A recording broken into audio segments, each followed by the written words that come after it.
Just taking a look at this Philips salon dry compact. This is the 1400 watt, which is, you looked at the 1200 watt from Primark. Well, let's see what power this is. So that's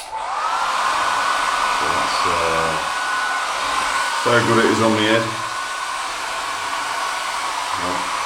Full watt from 14. It just seems, yeah, pretty good stuff. Blowing around all right. I mean, I like Philips stuff. The old stuff is really good.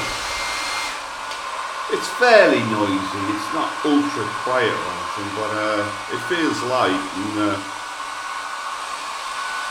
yeah. Obviously, it's one from abroad. I don't know where it's made. But yeah, good little hairdryer. I thought I'd show you that. Thanks for watching, guys. This was left in the hotel. This is a hotel hairdryer, so you can imagine how much use it's had and it's still going strong.